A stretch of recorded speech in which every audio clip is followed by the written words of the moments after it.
Who would ever associate crime with those dear old homesteads? They always fill me with a certain horror. It's my belief, Watson, that the lowest and vilest alleys in London do not present a more dreadful record of sin than does the smiling and beautiful countryside.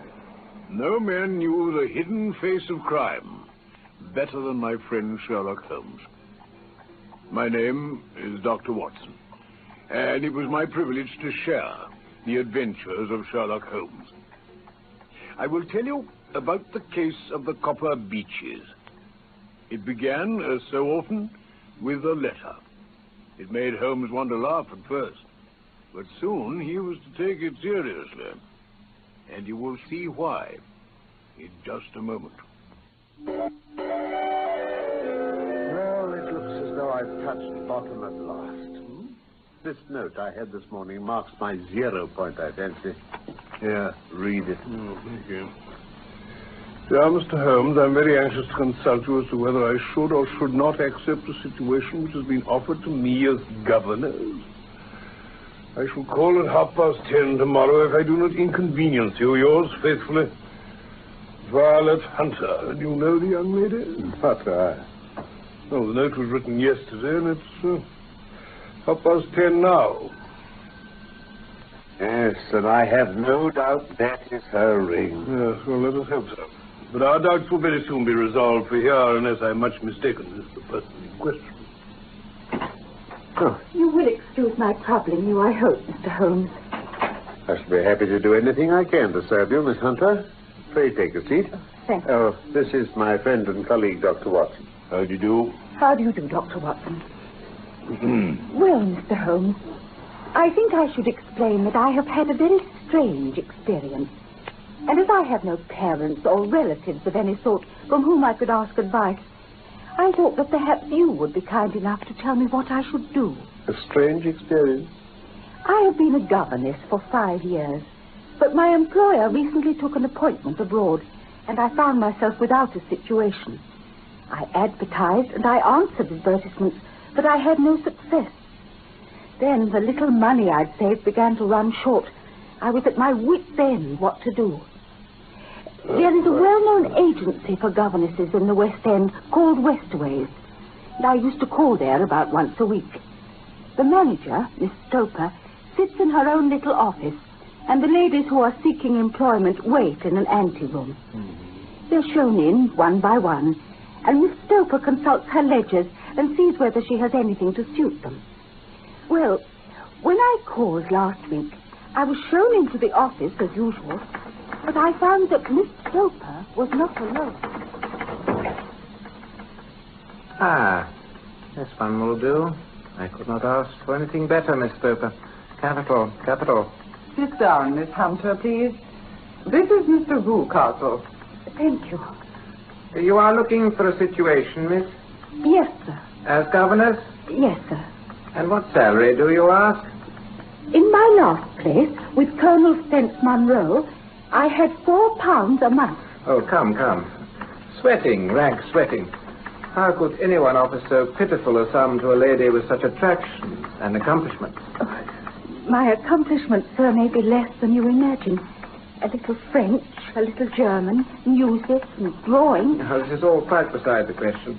The point is, have you the bearing and deportment of a lady? There it is, in a nutshell. If you have not, you are not fitted for the rearing of a child who may someday play a considerable part in the history of the country. But if you have, well, then how could any gentleman ask you to condescend to accept anything under 3 figures? Your salary with me, madam, would commence at £100 a year. Oh. It is also my custom to advance to my young ladies half their salary beforehand, so that they may meet any little expenses of their journey and their wardrobe. May I ask where you live, sir? Hampshire, charming rural place, the Copper Beeches, 5 miles on the far side of Winchester. It's the dearest old country house. And my duties, sir? One child, one dear little romper, just 6 years old. My sole duties, then, are to take charge of a single child? Oh, no. Not the soul, my dear young lady. Your duty would be, as I'm sure your good sense would suggest, to obey any little commands, provided always that they were such as a lady might with propriety obey, and which I or my wife might give. Your wife? I should be happy to make myself useful, of course. Quite so. We are faddy people, you know. Faddy, but kind-hearted. In dress now, for example, if you were asked to wear any dress which we might give you, you would not object to our little whim, huh? Why, no, sir. Or to sit here, or sit there. That would not be offensive to you. No. Or to cut your long hair quite short before you came to us. My hair? Oh, no, sir. Oh, not my hair. Oh, I'm afraid that is quite impossible. Well, I'm afraid it's quite essential. It is a little fancy of my wife's. And ladies' fancies, you know, madam, ladies' fancies must be consulted. And so you wouldn't cut your hair? No, sir. I really could not. Very well. In that case, Miss Stope, I had best inspect a few more of your young ladies. Very well, Mr. Rucastle. Miss Hunter, do you desire your name to be kept upon our books?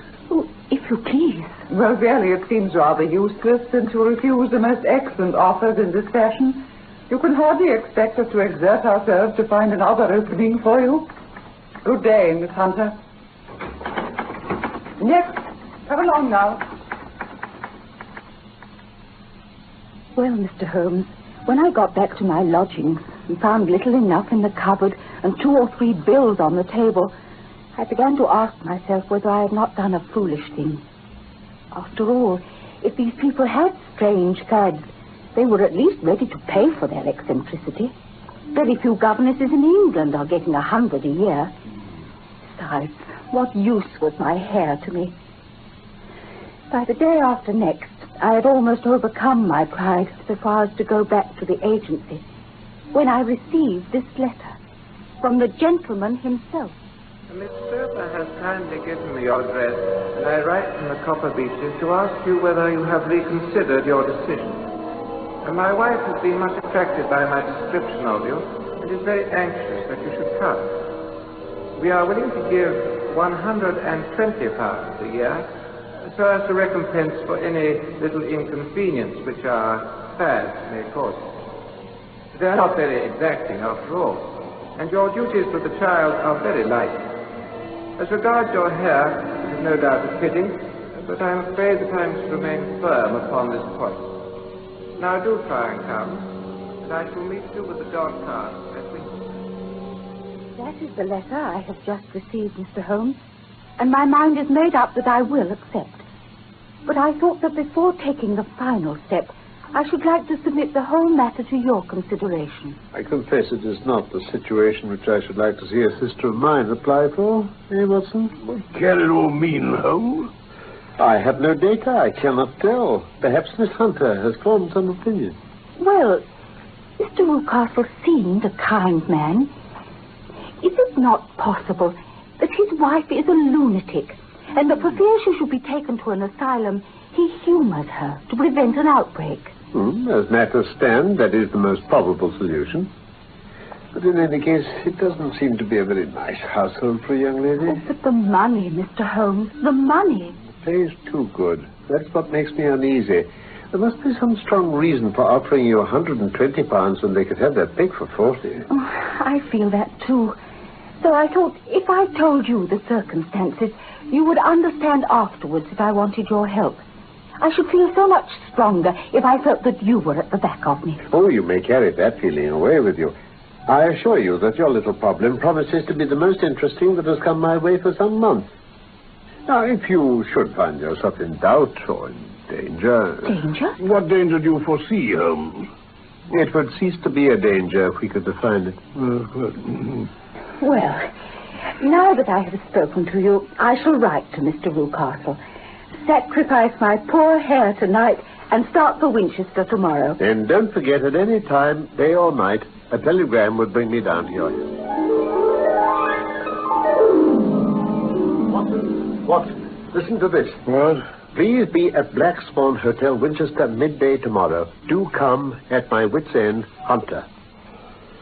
So it's taken her just a fortnight to find she needs my help again. I'll look up the trains at once. Will you come with me? I should wish to. Capital. Then I suggest we turn in at once. We shall need to be at our best in the morning.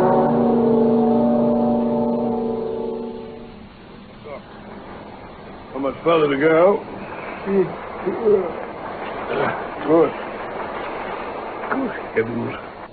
Who would ever associate crime with those dear old homesteads? They always fill me with a certain horror. It's my belief, Watson, founded upon experience, I may add, that the lowest and vilest alleys in London do not present a more dreadful record of sin than does the smiling and beautiful countryside. Horrifying. Yes, but the reason is very obvious. The pressure of public opinion can do in the town what the law cannot accomplish.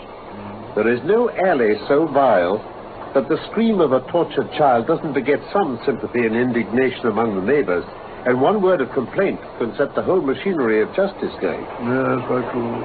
But look at these lonely houses, each in its own field. They're filled for the most part with poor, ignorant folk who know little of the law. Think of the deeds of hellish cruelty, the hidden wickedness which may go on year in, year out in such places, and none the wiser. Had this lady who appeals to us for help gone to live in Winchester, I should never have had a fear for her. No, it's the 5 miles of country between that makes the difference. Still, if she can come into Winchester to meet us, she has her freedom. Where so? Can be the matter. Do you suggest no explanation? I have devised 7 separate explanations. Each of them would cover the facts as far as we know them. But which of them is correct can only be determined by the fresh information that we shall no doubt find waiting for us at the Black Swan. Ah, there's the tower of the cathedral.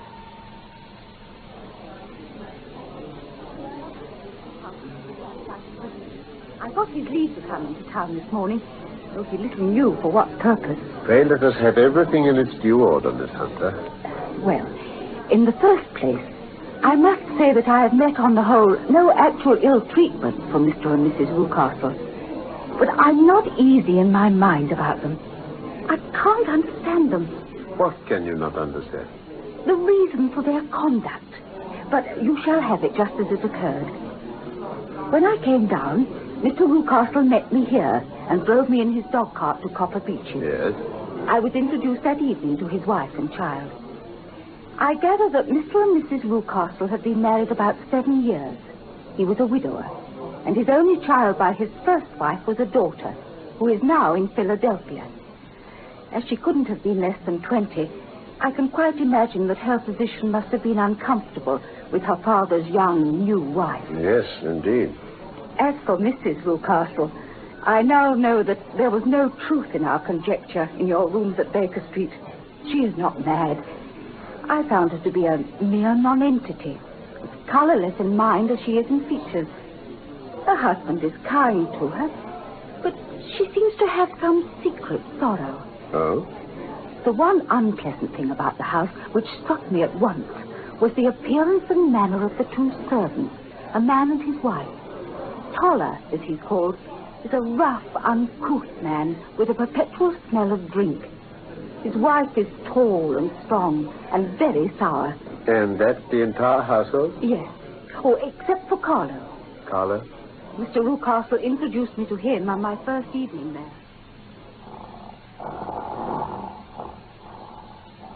Don't be frightened. He's well tied up. It's only Carlo, my mastiff. I call him mine, but really old Toller is the only one who can do anything with him. We feed him once a day, and not too much then, so he's always keen as mustard. Toller lets him loose every night, and heaven help the trespasser he lays his fangs into. Oh, and for goodness sake, Miss Hunter, don't you ever on any pretext set your foot over the threshold at night. It is as much as your life is worth if you do.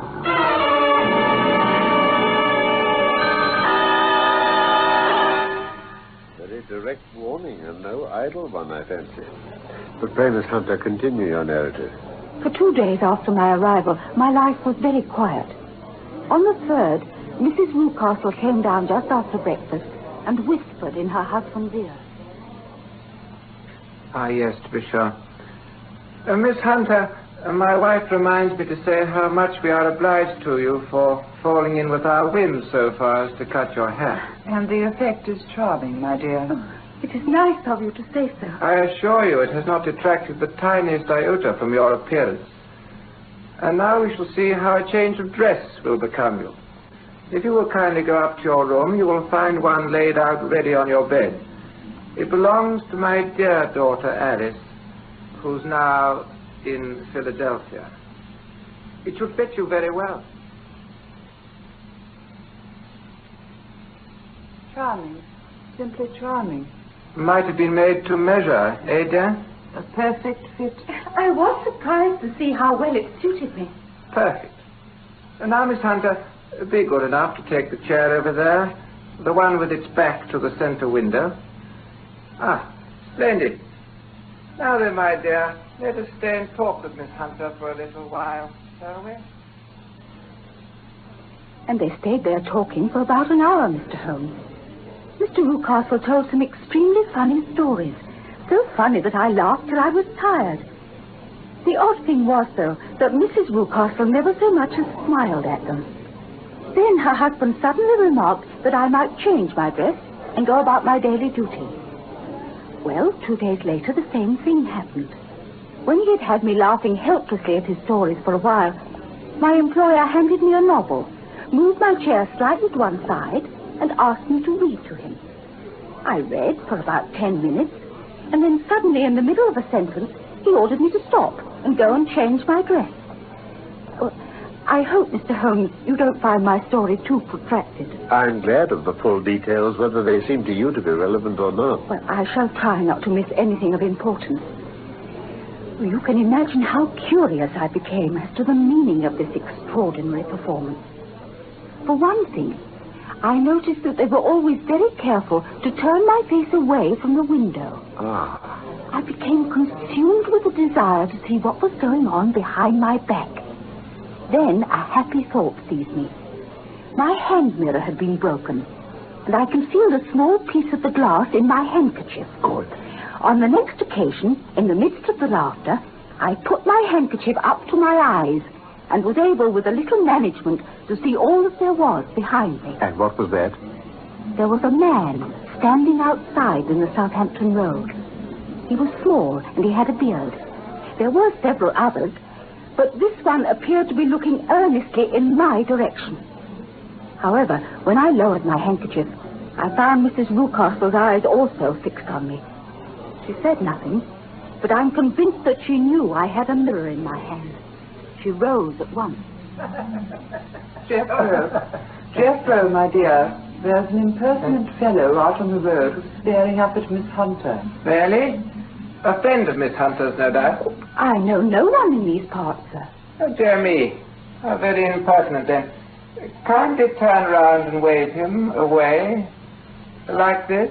Oh, surely it would be better to take no notice. No, we should have him loitering here always. Exactly. Kindly turn round, Miss Hunter, and motion him to go away. Very well. Is that all you have to tell us, Miss Hunter? Almost all, Mr. Holmes. I had noticed that one wing of the Copper Beeches appeared to be quite uninhabited. Oh? When I saw Toller come from there yesterday and forget to take the key out of the partition door, I slipped in quickly enough. I found a little passage with 3 doors in a line. 2 of them were open. The center one was closed and sealed with an iron bar and padlock. My nerves failed me suddenly. I turned and ran straight into the arms of Mr. Lucas. So it was you, then? Oh, I'm so frightened. And what has frightened you, my dear young lady? It's so dreadfully still in there. It's so lonely and eerie. Only that? Why? What do you mean? Why do you imagine I locked the door to this wing? Why, I'm sure I don't know, sir. It's to keep out people who have no business here. Do you see now? Oh, well, I'm sure if I had known, Well, then, you know now. And if you ever put your foot over that threshold again, I'll throw you to the mastiff. Remember that, miss? After that, I suppose I could have fled the house. But I must confess my curiosity remained as strong as my fears. By the time I had sent you a wire, Mr. Holmes, I felt much easier. I had no difficulty getting leave to come here this morning, but I must get back by 3. Mr. and Mrs. Rucastle are going on a visit early this evening, and I have to look after the child. That is well. What about Toller and his wife? I heard his wife telling Mrs. Rucastle that he's drunk himself into incapability. She can do nothing with him. Capital. Now, is there a cellar with a good strong lock? Yes, the wine cellar. Do you think you could perform one more feat? I will try. Dr. Watson and I will be at the Copper Beeches by 7 o'clock. The Rucastles will be out by then? Yes. Yes, and Toller should still be incapable.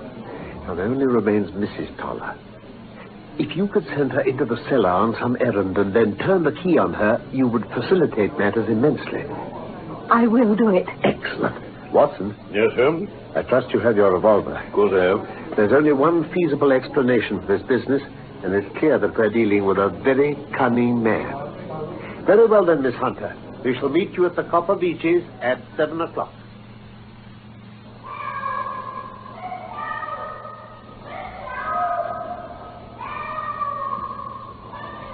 Have you managed it? Yes. That's Mrs. Toller pumping to be let out. Toller is snoring on the kitchen rug. Here are his keys. Well done. Now, lead the way, and we shall soon see the end of this black business.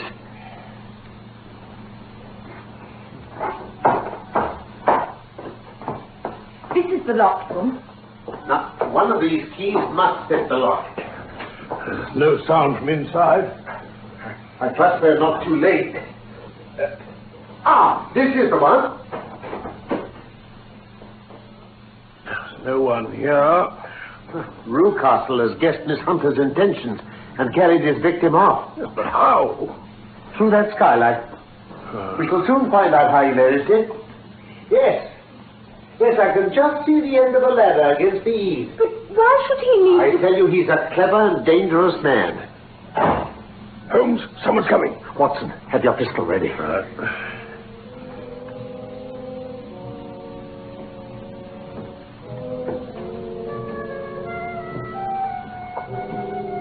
So, I've caught you, have I? Villain, where's your daughter? It is for me to ask you that, you thieves. Spies and thieves. Thieves? But you're in my power. I'll serve you. He's gone for the dog. I have my revolver. We'd better get downstairs and close the door.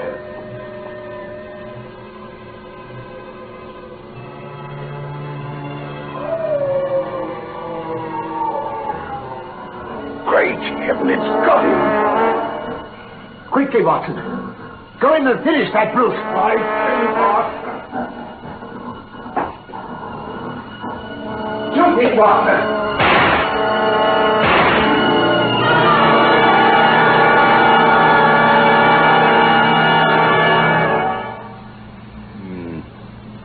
Well, Rucastle will live at any rate. Then let us hear what Mrs. Toller has to tell us. It's clear to me that she knows more about this matter than anyone else. I've done so before now if I'd have got out of that cellar. Oh, miss, it's a pity that I didn't know what you was planning. I'd have told you were wasting your time. But how could I know? Pray, Mrs. Toller, let us hear it. There are several points on which I must confess I'm still in the dark. Well, she was never happy at home, wasn't Miss Alice, after he married again. You refer to Rucastle's daughter? Yes, sir. She wasn't happy. But things never got real bad for her till she took up with Mr. Fowler.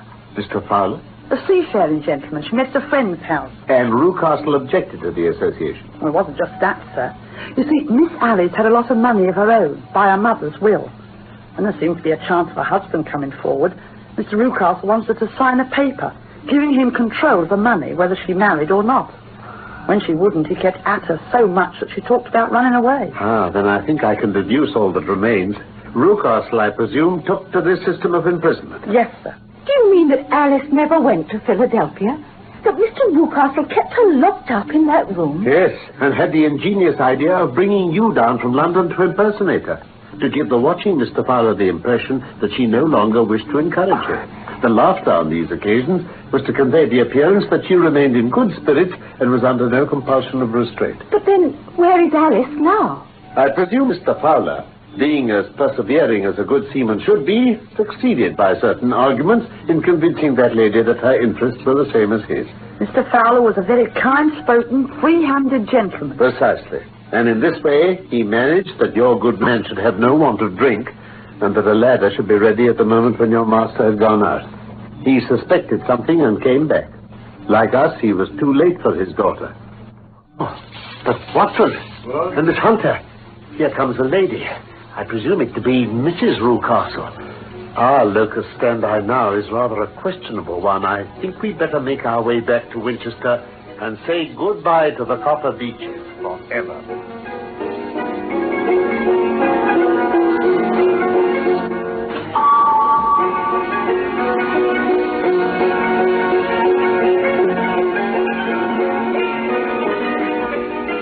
The Case of the Copper Beeches was one of the stories of Sherlock Holmes by Sir Arthur Conan Doyle.